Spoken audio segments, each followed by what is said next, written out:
এটি loss Angel, পৃথিবীর বিলাসবহুল শহরগুলোর মধ্যে এটি অন্যতম। এটি বিশ্বব্যাপী হলিউড হিলস নামে পরিচিত। এখানে নির্মিত হয়েছে টাইটানিক, গ্ল্যাডিয়েটর্স এবং মার্ভেলের মতো জনপ্রিয় সিনেমাগুলো। এই সিনেমাগুলো সম্পর্কে জানে না বা দেখেনি এমন মানুষ খুঁজে পাওয়া দুষ্কর। কিন্তু বর্তমান বিশ্বব্যাপী আলোচনায় লস অ্যাঞ্জেলস ভয়াবহ দাবানলে পুড়ে ছাই হয়ে যাচ্ছে। বিলাসবহুল আকাশচুম্বী ভবন সহ একের পর এক এলাকা। আমি যদি আপনাদের একটু পিছিয়ে নিয়ে যাই, চিনতে পারছেন এই ধ্বংসস্তূপে পরিণত হওয়া শহরটিকে? হ্যাঁ, এটি ফিলিস্তিনের গাজা শহর। এখানে প্রতিনিয়তই মানবিক বিপর্যয় ঘটছে।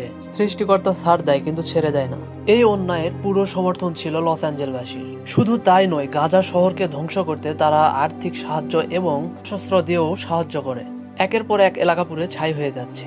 এত এত উন্নত প্রযুক্তি থাকার সত্ত্বেও কেন এই আগুন নেভানো সম্ভব হচ্ছে না? আজ আমরা জানবো কিভাবে গড়ে উঠল এই পাপের স্বর্গরাজ্য, কিভাবে মাত্র 100 বছরে 150 গুণ জনসংখ্যা বৃদ্ধি পেয়েছিল এই শহরে।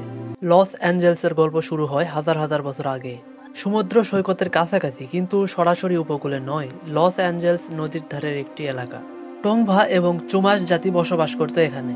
যখন 1781 সালে স্পেন দ্বারা দাবি করা হয়েছিল, এল পুয়েবলো দে লস অ্যাঞ্জেলস প্রতিষ্ঠা করেছিলেন। 40 বছর পর এটি মেক্সিকান সরকারের নিয়ন্ত্রণে আসে। স্পেনের কাছ থেকে স্বাধীনতা লাভের নতুন সময়। কিন্তু মাত্র কয়েক বছর পরেই মার্কিন যুক্তরাষ্ট্র মেক্সিকান আমেরিকান যুদ্ধে জয়লাভ করে এবং 1848 সালে ক্যালিফোর্নিয়া আনুষ্ঠানিকভাবে মার্কিন অঞ্চলে পরিণত হয়। উত্তরে সোনার খনি আবিষ্কার হয়েছে। যখন সারা দেশে এ খবরটি ছড়িয়ে পড়ে, তখন এখানে অস্থিতিশীল পরিবেশ বিরাজ করছিল। পরবর্তীতে মার্কিন কংগ্রেস এবং ক্যালিফোর্নিয়া স্টেট একটি চুক্তির মাধ্যমে সমস্যাটি সমাধান করেছিল। এই এলাকাটি দ্রুত শহরে পরিণত হতে শুরু করে। 1900 সাল নাগাদ এই শহরের জনসংখ্যা দাঁড়ায় প্রায় 1 লক্ষ। উন্নত যোগাযোগ ব্যবস্থার জন্য রেল সংযোগ স্থাপন করা হয়, যেন দূরের শহরগুলোতে সহজেই পৌঁছানো সম্ভব হয়। সে সময়ে এখানে তেলের খনি আবিষ্কার হয়েছিল। এমনকি 1923 সাল নাগাদ সমগ্র বিশ্বের উৎপাদনের 1/4 তেল উৎপাদন করত এই লস অ্যাঞ্জেলস শহর। তাছাড়াও ক্যালিফোর্নিয়ার কৃষি জমি ছিল ব্যাপক উর্বর, যা অর্থনীতিতে বিশেষ অবদান রেখেছিল। 1921 সালের দিকে সকল প্রধান স্টুডিওগুলো ছিল লস অ্যাঞ্জেলস ভিত্তিক।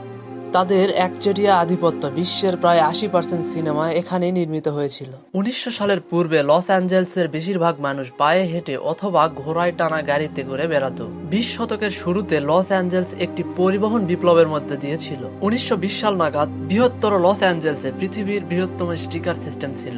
1100 মাইল লাইন শত শত ছোট গ্রাম, শহর এবং গ্রামগুলিকে একটি বিশাল নেটওয়ার্কে সংযুক্ত করেছে।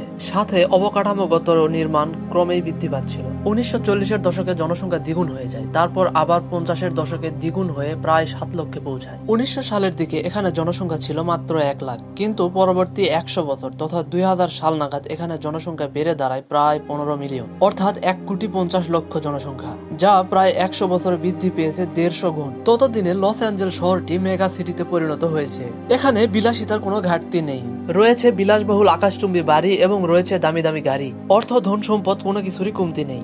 আধুনিকতার শীর্ষে পৌঁছানোর সাথে সাথে এ শহরের মানুষগুলোর নীতি নৈতিকতার অবক্ষয় হয়েছে। তারা আজ গাজা ধ্বংস সমর্থন করে, সাহায্য সহযোগিতার হাত বাড়িয়ে দেয়। সৃষ্টিকর্তা যেমন দিতে পারে তেমন কেড়েও নিতে পারে। বিলাসবহুল লস অ্যাঞ্জেলস আজ দাবানলে পুড়ে মাইলের পর মাইল ছাই হয়ে যাচ্ছে। পৃথিবীর মানচিত্রে তাদের ঠাঁই হবে কিনা সেটা একমাত্র সৃষ্টিকর্তাই জানে। এই ভিডিওটি যদি ভালো লাগে তাহলে একটি লাইক দিবেন এবং এমন ভিডিও পেতে অবশ্যই চ্যানেলটি সাবস্ক্রাইব করবেন। ধন্যবাদ।